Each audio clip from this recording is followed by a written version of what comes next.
And then you also need to explain in your application how you plan to use the activities to improve the school and open it up to the European and international network of schools which exist.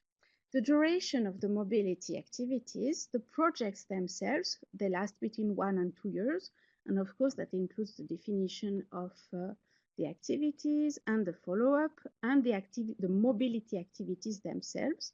And these mobility activities, they can last from 2 days to 2 months. So I will give you one example of a project which has been funded under Erasmus+. If we can go to the next slide, it's a project which is called Young Entrepreneurs in Elementary Schools, the YES project. And this was run by a school from Croatia. They wanted to develop a curricula, a new program for teaching entrepreneurship to their secondary students. And for that, they decided that they needed to train a variety of staff from their school. So they involved 9 teachers and staff. There was the school principal who wanted to increase his linguistic skills so that they could manage better their European project. The English teacher took some activities on entrepreneurship to learn more about entrepreneurship and the vocabulary in English. The school librarian was also involved, the math teacher, a variety of other teachers, including the crafts teachers, and so on. And then they also involved, not in the mobility, but in the project in general, 250 students who were involved in developing and testing this new program to teach entrepreneurship in the school. So this is an example of what you can do with KA1. You can design a whole project which fits your own need, and you don't need partners abroad at the stage of application. You just need to decide what you need, who should do what, and then once you've got the funding, you can look for the relevant courses which you want to do. Then, after KA1, we have KA2.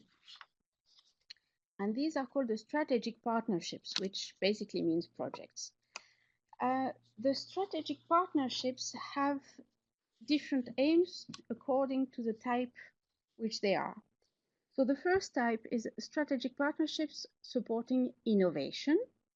And these projects are usually quite big with a lot of partners. And the idea is to develop completely new ideas or outputs, create new products and disseminate them. So if you want to develop a new method to teach entrepreneurship, for instance, that would be the right kind of projects that you want to do. Another kind of strategic partnership are the ones supporting exchange of good practices. And these are usually a bit smaller, with smaller budget, and easier to implement, especially for organizations which are not used yet to work with European partners. And the idea here is to link with other schools or other organizations in Europe to see how they do and learn from them. So this is not a type of project in which we expect you to create big things, but just to work with your partner with the objective to develop your network, to help you get used to working at European level, and to learn about the ideas and the practices and the methods that are used in other countries. What are the conditions to participate in this? Very importantly, you need to know, first the activities. Which activities can be funded? Well, there are some mobility activities which are possible within the strategic partnerships, and there are the project activities. So the project activities typically would be the meetings, and here we would fund the travel and the board and lodging. Organizational costs are also funded. Intellectual outputs, they are, that's again our jargon, these are what would come out of the strategic partnerships which focus on innovation. We expect you to produce intellectual outputs, and that would be, for instance, a study or survey, a new curriculum, a Moodle platform, or something like this. And also, in terms of project activities, the multiplier events are particularly important for those projects supporting innovation, but they are also very much welcome when you do a project which supports exchange of good practices, because our idea is that with public funding, you should let people know about your results. It's extremely important that as many people as possible benefit from the new ideas and the exchange of ideas. Within the strategic partnerships, you can also do mobility activities. And for the school education, these include pupil group exchanges from 5 days to 2 months, long-term mobility of pupils if they are over 14 years old, also teaching and training assignments for teachers, and joint staff training events for the teachers who would be involved in your project. For instance, if you've developed a new methodology to teach entrepreneurship, you might want to organize staff training events to let people know about your new methodology. The conditions now. These projects need to be submitted by a transnational consortium. So if you remember, in KA1, it could be just one school or a consortium at national or local level. Here, for the strategic partnerships, you need a transnational consortium. That means minimum 3 countries from three organizations from 3 different countries. And that would be for an innovation project or an exchange project. Then, very importantly, you need to read the European policy priorities in the call for proposals, which is published every year, which is the condition for submitting a project application. So every year, the European Commission publishes a call for proposals, and that's usually in autumn, September, October. And in this call for proposals, there is the description of the policy priorities. And your project will be funded only if it fits within these priorities. To give you an example, last year the priorities focused on early childhood education and care, fighting early school leaving, strengthening the profile of teaching professions, and fostering the teaching of basic skills. But there are also horizontal priorities which apply not only to the school education sector, but you can also answer to them, and they relate, for instance, to open education, or to inclusion. As next year will be the European Year of Cultural Heritage, there might be a priority about that. So you need to read carefully the call for proposals and make sure your project fits within one of the policy priorities, and that you explain clearly in your project application how it relates to the priority.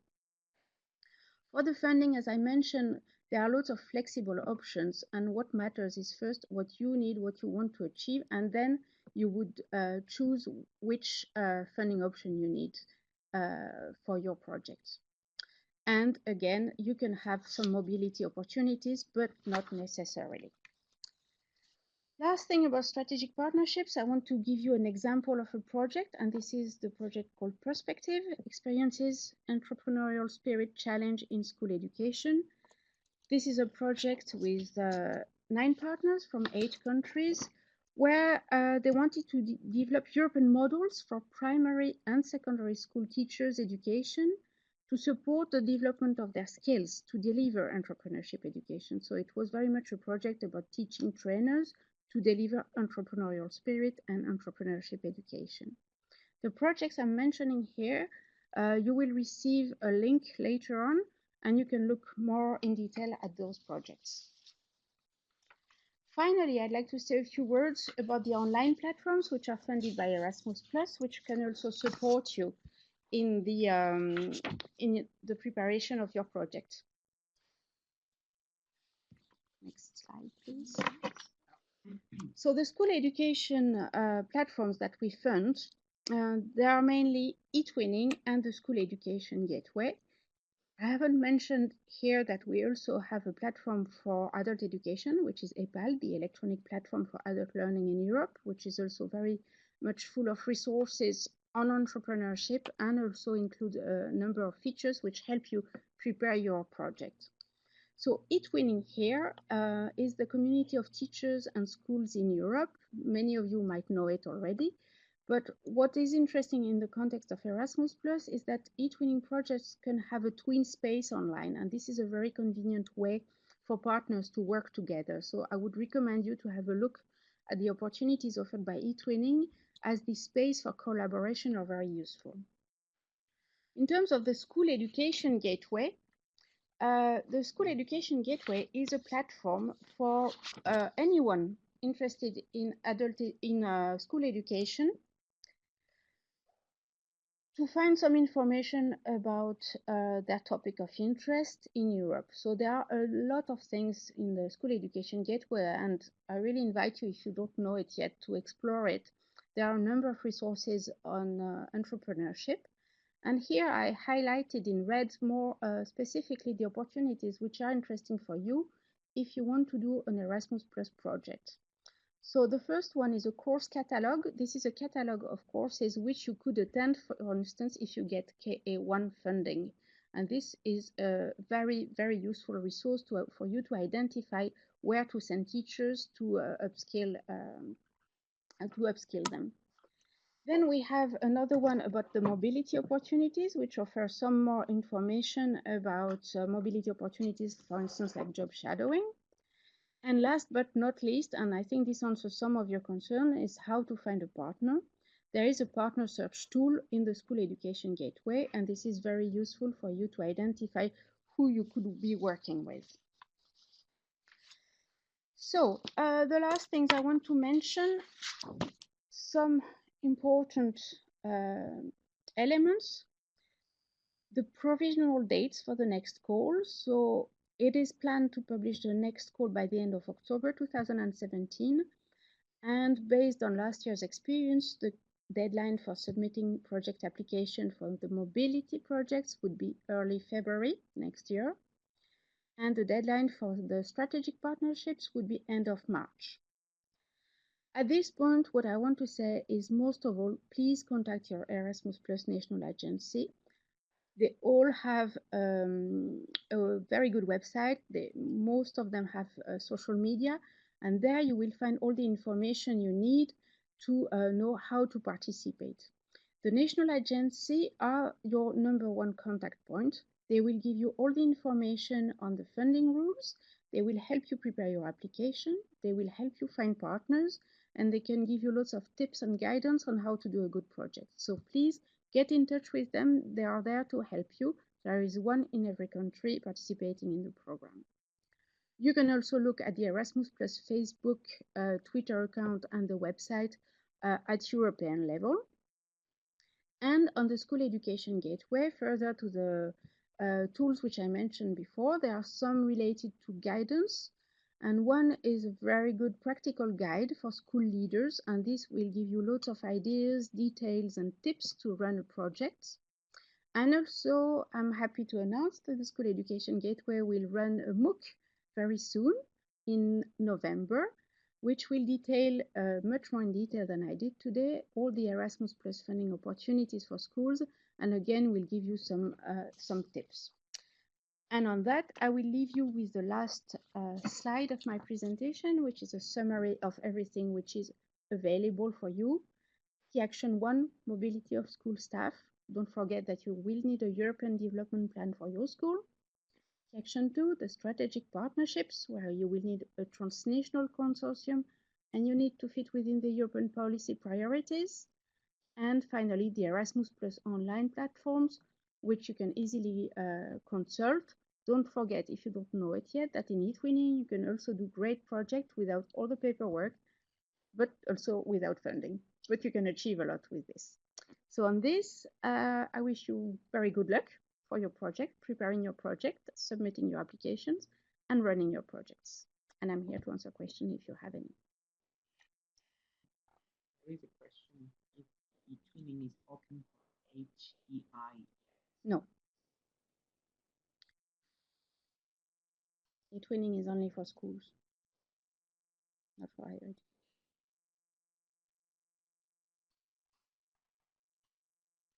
And then they're asking regarding the dissemination of School Education Gateway.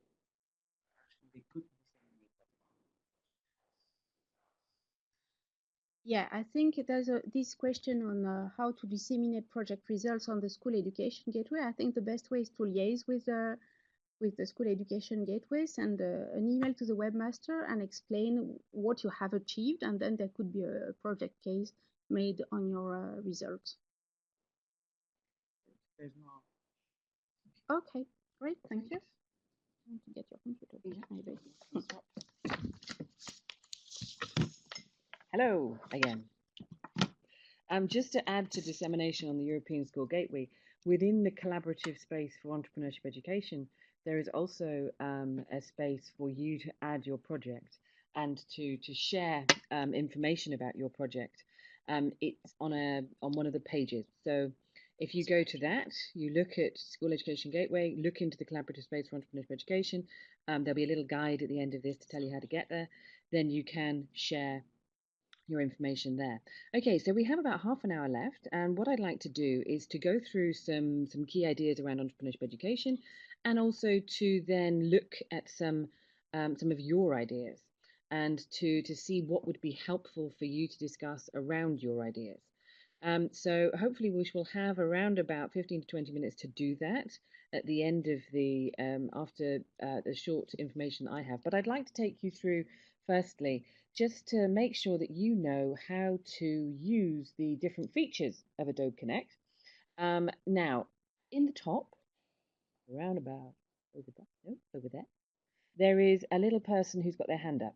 If you want to speak, then you can actually click on that and we'll be able to see. And we can then potentially give the microphone to you to share your idea, your information about what you're planning. Um, we're also, welcome during conversations. Please, you've been putting questions into the chat down below. And we very much welcome that, and we'll try and answer them either as we go along or at the end. We've obviously been using polls already, and there's a Q&A section that we would welcome you to use as well, where we can see the questions that you're putting in and answer them. So the chat, sometimes they can roll quite quickly. We'll try and catch everything. Sometimes the Q&A can be a good way of doing it as well. And we have Christos on hand, who is overseeing all of that, and we appreciate that support. Okay, so what I'd like to talk about a little bit is putting the Erasmus Plus into the context of entrepreneurship education. So, or rather, possibly putting the entrepreneurship education into Erasmus Plus. We'd like to increase the number, quality, range, variety, diversity of partners and content and ideas that are going into these projects and being funded through Erasmus Plus, which is a great opportunity for many different organisations across Europe to access support to make their ideas happen, to be entrepreneurial in effect. So I'm going to I have to say, I've got a Mac and it's quite difficult to move the slides down. So I'm going to ask for Christoph's help to move my slides down. So really looking at, what are we talking about here? We want to build the future of entrepreneurship education. This is an important area and we'll talk about that. But what's an EU project? It's a response to a challenge. It needs to be a priority for you. It needs to contribute for your organization. It needs to contribute to European priorities. It needs to contribute to the priorities of other European partners that you identify. And you need to recognize this is about investing your time, your money, potentially, your resources into a long term commitment. And it's very important to realize that this is something that you go into with planning, with thought, with a real sense of this is something that we want to achieve because it works for us. And that's why I think developing the project is so important. You need to define your idea, make it relevant, as we've said, research what's out there already, so important. There are lots of projects that come through that haven't looked at the span of different activities that have already happened that you can learn from, that you can take ideas from, that you can innovate. Because innovation is about changing something to work for a new context, changing something to work for a new audience, changing something so it works for you. That's an innovation. As well as then sort of these new ideas that come out. But there's lots of stuff has been done that you can build upon. So you're not doing something that's the same as someone else, you're moving it forward. And that's very much, the purpose and why we're so interested to support these webinars is to really move forward the debate, the actions and the projects that are taking place around entrepreneurship education. Building a partnership. We hope that you would know your partners, at least some of them. They say you should try and know about 50 to 75% of your partners in any project. But obviously, that's not always possible. But try and get to know them, understand them. Your partners are crucial to the success of what you do. Planning, put time into it. Really regard it as a kind of a map. You need to understand how your project will develop over the 3 years, step by step. And whether you put all of that into the application is one thing, but you need to have that convincing argument that convincing tone to your application, that you've got the detail behind this to know that everything is logically planned. Performance indicators linked to your planning. What will you achieve? How will you achieve it? When will you achieve it? And why will you want to achieve that? And then obviously thinking dissemination, exploitation, sustainability, find routes for that. And do not forget budget. If your budget does not make sense, you will fall down there. So these are the stages of developing a project, which I wanted to run through. But really the core of this and what people are thinking about right now, because we are in July, we have, 6 plus 2 is 8 months before the deadline for Erasmus Plus. That's a good amount of time. It's the time to start planning. September will come all too soon. And really, by then, you need to have started to look for partners. You really need to start to ramp things up. So now is your kind of mulling over your idea over the summer. Hopefully, you might sit, relax with a book and think, relaxed cognition is actually a very important thing. Walking around can be marvelous for ideas. You might be sat on the beach, you might be having a glass of wine, you might be looking at a beautiful vista, and that eureka moment for your project may arrive. However, now let me move on to the next slide. Your idea. And I'm really troubling here now. Sorry, my Mac computer is really not good on this. Okay, so your idea, it needs to, as I say, will it make a difference? Is it European? Is it unique? Is it going to complement what's happening locally, nationally, at European level? And these are sort of things you need to start thinking about. But in this context, for this webinar, is it linked to entrepreneurship education? Now, for the sake of time, I'm going to sort of just go through quickly through the next slide. I'm going to just highlight Game of Thrones, entrepreneurship education, entrepreneurial learning. What is it about that? Why does that link with Game of Thrones? Why does it link with World of Tanks? Ecosystem. You're working within an environment that has many actors within it. From teachers to students, from government actors to SMEs, to skills development organizations, to careers agencies, all of these things come together to support the success, the future, the development of your local community, your national country, Europe as a whole. Game of Thrones is a great example of that. Northern Ireland created an ecosystem of knowledge-based skills, of resources that can support such a huge thing as Game of Thrones in a small country. Lots of people responded quickly, entrepreneurially, to the opportunities that it could bring and to help it happen, be it from changing courses within local colleges to develop the skills needed to support these kinds of things, to sort of looking at the tourism aspects, capitalizing on Game of Thrones. There are many Game of Thrones tours in Northern Ireland now.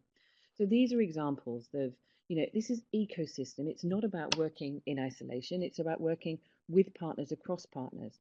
And I think with entrepreneurship education, this is where you really do need to look at your environment. You can't work in isolation on this. Entrepreneurial learning, if I can move on to the next slide, is an approach to education, to learning, that is naturally got some key characteristics. And you can see here some of the skills and attitudes that come into this. These are not necessary, these are recognized. You can see opportunity recognition, skills, creativity, the key competence. And if I can move to the next slide, this is the key competence at European level, a sense of initiative on entrepreneurship. And you can see that it is broad, it is not narrow, it is not about business just. It is active, creativity, sees opportunities, ideas into action, meet creative ideas into entrepreneurial action. And when you go, this is something that we need to always remember when we're looking at this key competence. There is a different interpretations of entrepreneurship education, and I think many of them perhaps link to business.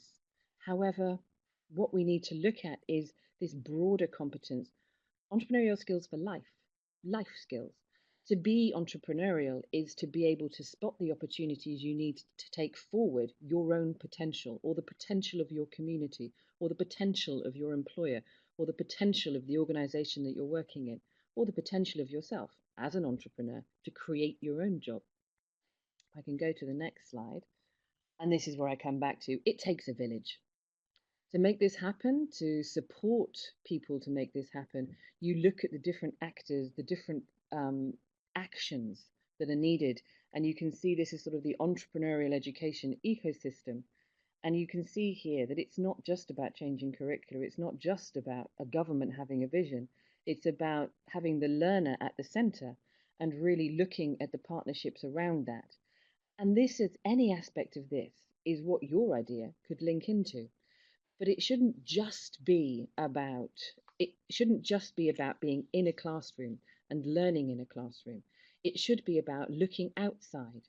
There are characteristics of entrepreneurship education. We need to look at something that is action-based, experiential, linked to real life, offering young people the chance to apply the skills that they're developing in meaningful ways, to really have that ideas into action process.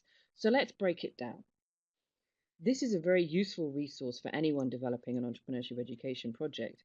EntreComp was actually developed not in 2012, but in 2016. It began around 2012, began around 2013, 2014.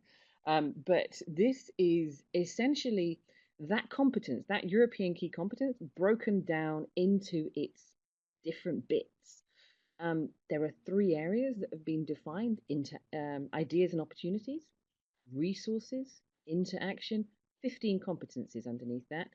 And the reason for breaking that down is because people didn't necessarily understand what is entrepreneurship education? What does it mean? What do we have to learn? What do we have to teach? What do we have to develop? And this breaks it down into the different competence areas. And if you really want to go deeper, it breaks it down further into learning outcomes that you can look at and use, you can look at and adapt across 8 levels of progression. So looking at sort of something that would go from a beginner who might be 40 years old or might be 5 years old through to an expert who, in financial literacy might be a very experienced accountant. But for creativity could be a 10-year-old, quite frankly. And really, this is the bedrock, the basis of being entrepreneurial. This concept of being able to take an idea, have creative ideas, decide on your best idea, and put that into action. I can go to the next slide. These are the different ways you can apply it through. It's not just about business. These are different avenues that you can definitely use to develop entrepreneurial skills, wide variety. And if I go to the next slide, I think this is something that I really wanted to emphasize is, let's look at what is the reason for entrepreneurship education: job creation, economic success, globalization, innovation. Yes, absolutely. But actually in research, what we see is some of the things that are really important for student engagement at the grassroots level, in the classroom, in a learning environment, are also coming through as things that are important and are impacts of entrepreneurship education methodologies. Joy, engagement, creativity, addressing societal challenges, something that means something to the person, to the learner. So I think this is quite a useful slide, and yes, we will definitely share the presentation with you. I'm going to skip down now, and I'm going to go to this slide. These next 3 slides are really about perhaps offering some ideas around the front, looking at in practice, with the characteristics of entrepreneurship education. I mentioned some of them, looking at real life. And then if we can just go up a little bit, looking at the front line of learning, educators are not sufficiently aware. What can we look at around this? And there's some ideas on making that happen. And then going down further, well, what are we trying to, what's the end result of this work in the learning environment? Well, the careers of the future. Not everybody is going to have the same kind of careers they did have 20 years ago, or I have had.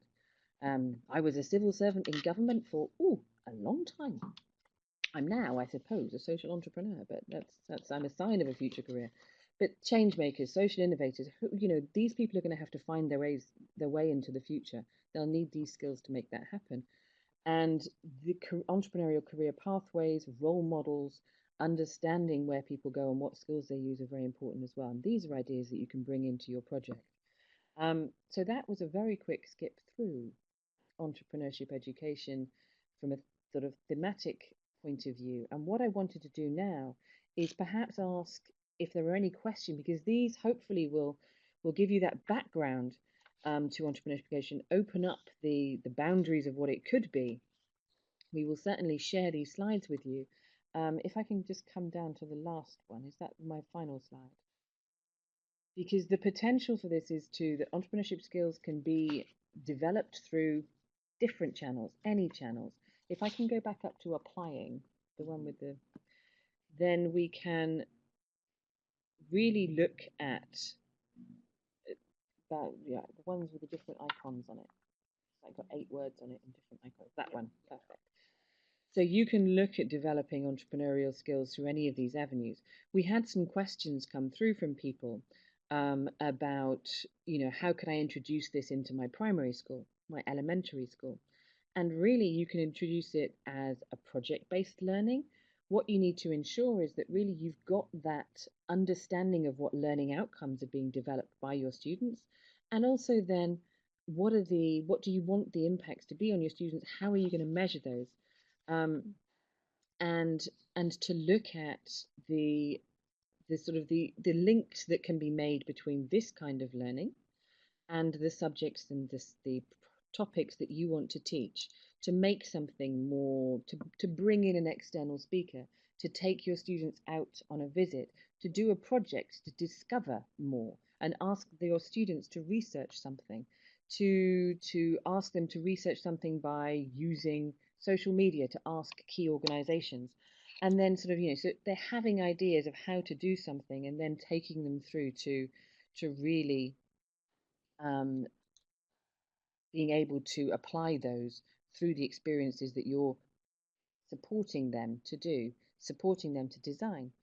Entrepreneurship skills are concerned in all the education sectors of Erasmus Plus. Yes, it's a cross-cutting priority in Erasmus Plus. And it's very much something that is a European priority right now as well.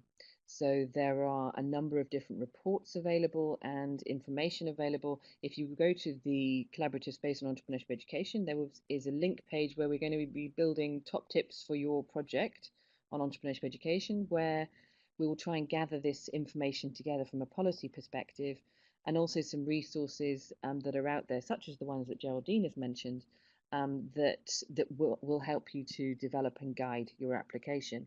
So ideas, anyone got one? Anyone want to share one? Anyone want to talk about their idea? Perhaps someone might want to put their hand up, or are we all quite early stage on ideas? This is where we're kind of coming to the interactive session. Are we going to get interaction? Milena, yes, you have an idea. What is your idea, Milena? We'd be very interested to hear about it. At this point, I urge people to share, because by sharing we can really build the quality. There's a couple of people still typing here. Some of the ideas we'd also like to, if you're thinking, well, I'm not sure I have an idea, but I'd like to know more about this or that. If you want to type in as well what sessions you think would be useful around entrepreneurial learning for you to develop your thinking, your idea, perhaps a specific session on Entrecomp, for example, the breakdown of the entrepreneurship competence into its composite parts, to talk about the learning outcomes and how to apply those. Perhaps a session on assessment of entrepreneurship education. I say that's very difficult. Okay. Hello. We're working on educational entrepreneurs. How do we train them? What is a good curriculum for it? How to link this to digital literacy? As this is coming from Patricia, when you say educational entrepreneurs, do you mean educators who are entrepreneurs? Or do you mean education for entrepreneurs? And you mentioned a question on higher HEIs accessing e-twinning earlier. It is a shame. I have to say e-twinning is a fantastic resource. But you might want to look at HE Innovate if you are a university. It's a very useful resource that can really help you understand the entrepreneurial characteristics of your higher education institution. I think when we look at supporting teachers perhaps to be entrepreneurs, to be more entrepreneurial, to be able to develop their skills to deliver that. There's a particularly interesting MOOC that was developed by European Schoolnet and iLink, and we can share that. But it's finished, but the resources are still available online, and it takes you through things like EntreComp. And also, there's a very good forum that's shared a lot of information between teachers on practical activities, practical curriculum. There's also something called Ecosystem App, which is a useful curriculum for training educators to be more entrepreneurial. And there's another project called Competendo, which is about youth workers and curriculum for them to become more entrepreneurial. But actually, it applies to any kind of educator, really. Oh, yes. Micro to Milena. And Milena, we'd love to hear from you. Absolutely.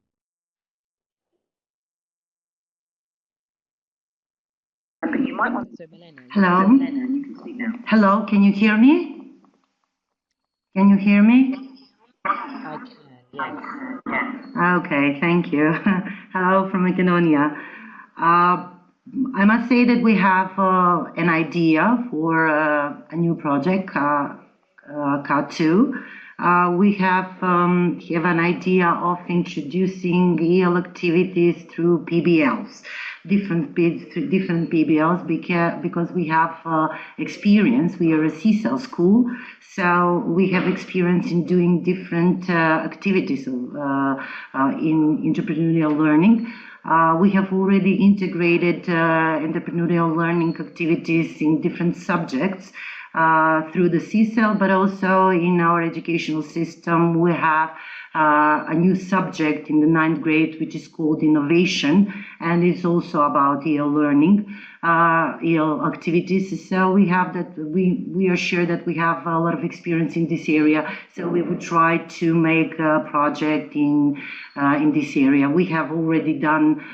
We are all actually at this moment. We are doing another K2 project, and we have done one K1 project, and we are going to do a K1 project on PBL this year also.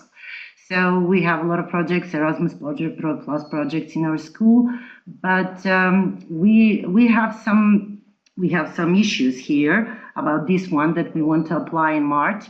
The issues are because we have been to a lot of seminars about for Erasmus Plus projects, and everyone actually was advising us to not to come up with the intellectual outcomes, but to go just to sharing ideas with different partners. I'm not quite sure why is that, and that is my question now about that. Okay, so I'm not quite sure whether. So your question is around, and hi Milena. So your question is around project-based learning and finding partners to link in with that. Did I understand correctly? No. We don't have problems with partners because we already have 5 partners for our project. So our problem is because we want to make a project, but we are not quite sure whether the project should be with intellectual outcome or it should be just sharing ideas. Okay. With other schools. So everyone advised us not to be an intellectual outcome because they said you don't have the resources and abilities for that. I'm not quite sure why. Okay. So when it comes to intellectual outcomes, they do take resources to develop them. They might be something like a platform, a website, studies, reports, research, surveys. It can also be curriculum. It can be teacher training content. And what I think it would be worth you doing is having a look at some of the strategic partnerships that focus on intellectual outputs.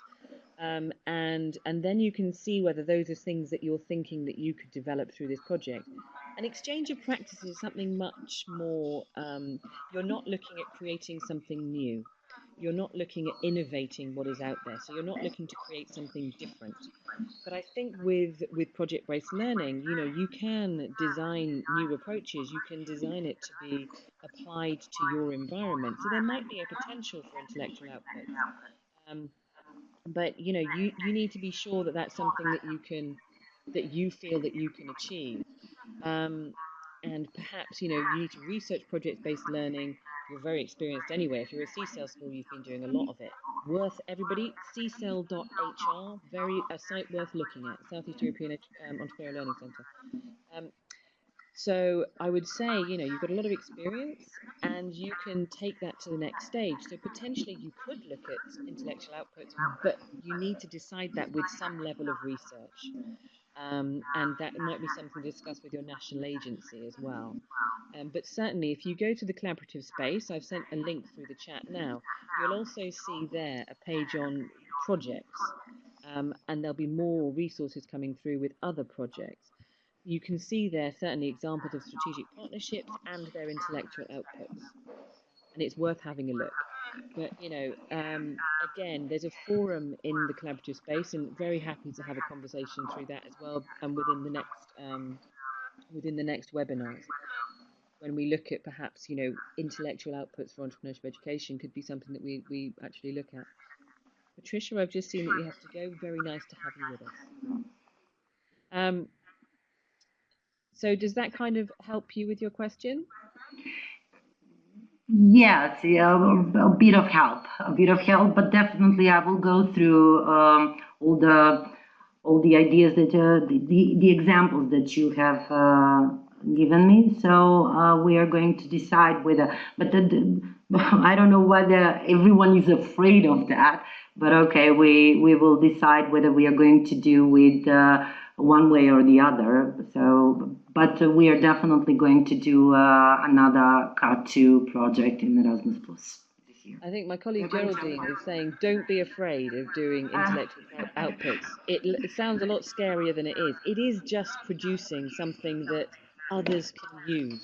Yeah, but could we use the school gateway school educational gateway as a platform to develop, for example, strategic outcomes, learning? Can we use the school educational gateway for that as a platform? Develop strategic outcomes. You mean to sort of to maybe have some discussion ideas? Intellectual outcomes. Can we use because we need a platform. We were talking about what about e-twinning, because we are e-twinning ambassadors also. So okay, let's use e-twinning, but then they say from the national agency, they say, okay, you cannot use an e-twinning. So my question is, can we use the school education gateway for a platform, maybe?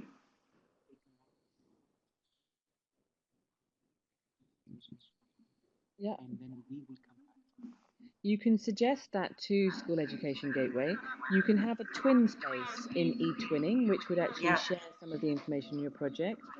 But you can also just, as a kind of platform, you can create a wiki or a blog, a kind of a WordPress. So sometimes the platform you're looking for is almost an online means of dissemination. Yes, of course. And don't see that as a barrier, because there's lots of ideas out there on that, and I can certainly direct you to some examples of that. So don't let that be a barrier. I think the intellectual outcome of the sort of there's something different that you want to do with the knowledge you have and the knowledge that you research and how you use it. That's what's important in the terms of your intellectual output. What are you going to produce from the project? Don't worry about a platform. I think that's something that we can certainly get some resources together on to advise and talk to your national agency. They'll have ideas. Okay, because we started to think whether we can produce a curriculum how to implement EL activities into the primary and secondary education. But it's not just an idea, but then how to prepare teachers and the community, how to involve EL activities in everyday learning and everyday skills. And then when we suggested that to one seminar in Split, and they said, but you need a platform for that. And that was actually a problem, where to find a platform. And then we offered the e-twinning, and they said, no, you cannot use TwinSpace, you cannot use TwinSpace for that. Then we were mentioning school educational gateway. Also, we mentioned other platforms that were offered through e-twinning and European Commission. I think that I wouldn't worry about a platform. If you want to develop something, it's the quality of the content that should be the main criteria for you. The platform, I think we can certainly come up with some ideas for you to look at. I mean, a simple Moodle or a simple WordPress site that you put a layout on, you need a partner who's got some IT experience probably so that they can do it. And I'm sure you've got lots of people in Croatia who might be and some of the other Southeast European countries, perhaps. I'm just saying that because I know CSAL quite well, who have experience of that and could perhaps come in and support that aspect of it. But Okay, because I certainly don't. come up with some ideas for resources on some ideas for platforms. If that shouldn't be a barrier. The quality of your content, which I'm sure would be excellent because you've got a lot of experience. Showing how you've developed from where you are now and how you plan to go forward, and what research, what quality activities you're going to use to take yourself forward to inspire you to create more interesting, more engaging, more innovative content. That's what you need to worry about. Okay, my last question, because I don't want to take any more space because maybe others may have questions. Can we ask you, Botani, for some kind of support? Because I'm not talking in my name, I'm talking from my primary school, about my primary school. So can we have some kind of support from Botani in our Erasmus Plus project if we apply to have an intellectual outcome at the end? I think that what you can do is through the school's education gateway, you can join the collaborative space on there, and we can certainly through that there will hopefully be other members as well as ourselves, the moderators, Bantani, who can support you to develop your ideas, and we'd be very happy to do that. Thank you. Okay, so you already have an offer, Milena, from Bettina Gerud on the platform. So that perhaps we can link you up outside this. You can both go to the forum, register for the collaborative space on entrepreneurship education. Information will be coming through to you all from Christos by email. Then we can, you can link up on the forum and in the collaborative space in the school education gateway, and that would be great. Okay, so I know we had a question on what's the difference between Entrecomp and the guide of AEFA about transversal skills for adults. I don't know the guide for AEFA. I'm looking for Geraldine because I know she's quite good on adult education. Okay. I know that Entrecomp is about a specific transversal skill. There's also Digicomp that could be worth looking at for partners, which looks at digital skills in the same way. This kind of breaking it down into its competence areas, and breaking it further down into learning outcomes. But I'm sure, not being experienced with the adult education guide, that's wider. Entrecomp is quite specific, and it's really focused on entrepreneurial skills. Although obviously we agree that they are broad. It's not about business. It's about everything you can see on the left-hand side here, applying entrepreneurship education through citizenship, culture, heritage, particularly next year, European Year of Cultural Heritage. That will be an attractive topic. Community, and social innovation. So certainly that's something to think about. But Entrecomp, I would advocate, if you want to look at the impact on learners of the work you do, use Entrecomp to just take a look and see if you can map the learning that you think your participants will have through your project. Any other questions? I mean, we're running over time a little bit, but I have a little bit of time, so I'm happy to answer questions. We still have 15 people online. Are you happy to continue? Would anybody else like to put some questions forward that we can just chat through? Would that be useful?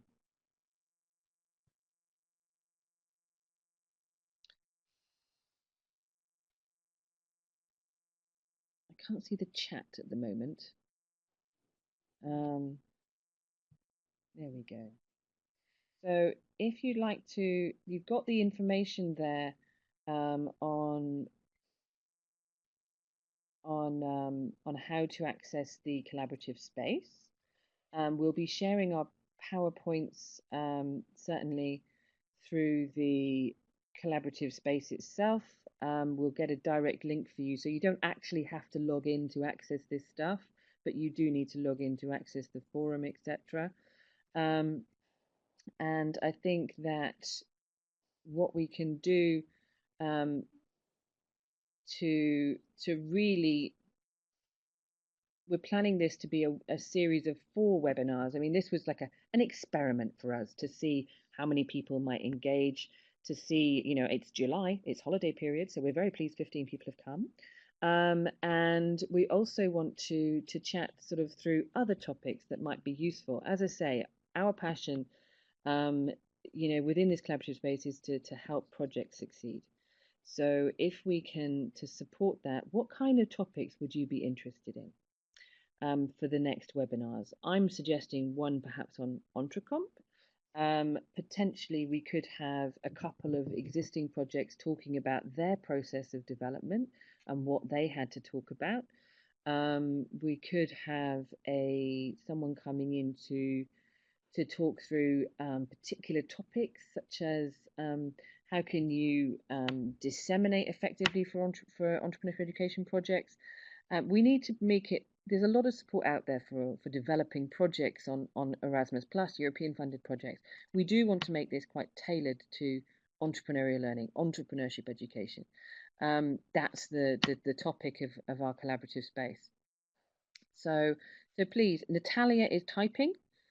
More people, let us know what you need. Let us know what might be interesting. And if you don't know, guess. You know, we've got a lot of different aspects that you need to go to develop your project. And I think, you know, things like making European policy links, we haven't spoken about that today.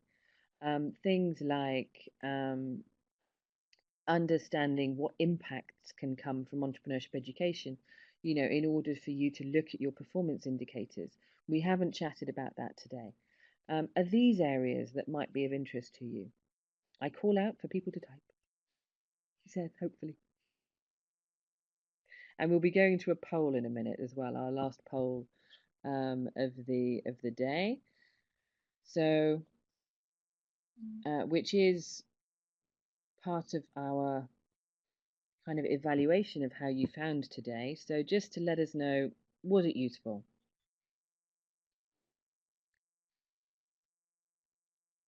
So we're going to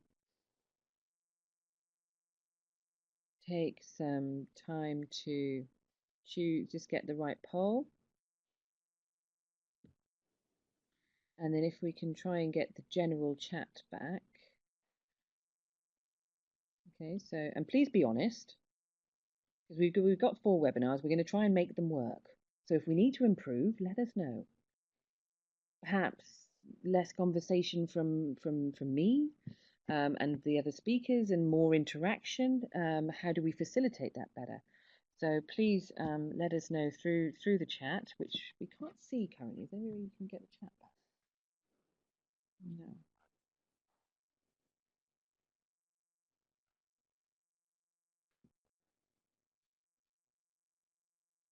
Okay, no, we need the poll back. Okay. Okay, so we've got some mentions of things that would be useful, the evaluation. Certainly, I think that would be a good area to look at because it's not easy. Entrecomp, okay, we can do a session on Entrecomp. We can do a session on impact and evaluation for entrepreneurship education projects, and we can look at bringing in other people's experience on that and getting a couple of projects in to talk about what they did. It's, if I can just slide down again to the Martin Lacus slide, this one, that one, that's a good slide as a bit of a kind of one on the kind of impacts that we can look at. Okay, so the next sessions then we'll have one on Entrecomp, which is on the and one on impact and evaluation. I think first we'll have a look at the availability of individuals to see which one will come first, and then we'll work out what the last session will be on. But as I say, this is a flexible thing. We're thinking of doing it once a month for the coming months, and as I say, we just need to make sure that it's useful for people. So please feel free to go into the forum and feedback, or send an email direct to Christos in reply to say, you know, this bit was all right, that bit was rubbish, and that's fine. We just want to make it useful. So please let us know. I think people are still typing, which is great. If you've got any last questions, now's your time, because otherwise we'll close in just a few minutes. Anything that perhaps you'd like to add, Geraldine? Christos? Oh, Okay. well, Great. we can share the resource. Okay. So you can see in here, you can actually download the full report from Entrecomp down in the left-hand side, down here, in the far corner. And we can certainly upload my presentation here as well, but those will be all available on the collaborative space. So, which you've got the link to because it was in the chat section, and it will also come out from Christos. So thank you very much for your participation. If we can just pop back to the chat session, and we've all found it relatively useful, which is great. So we're on the right track. Thank you very much, and we hope to speak to you next time. Please share the word, and we'll hope to be able to support you to make your project successful. Thank you very much on behalf of all of us. Have a great day.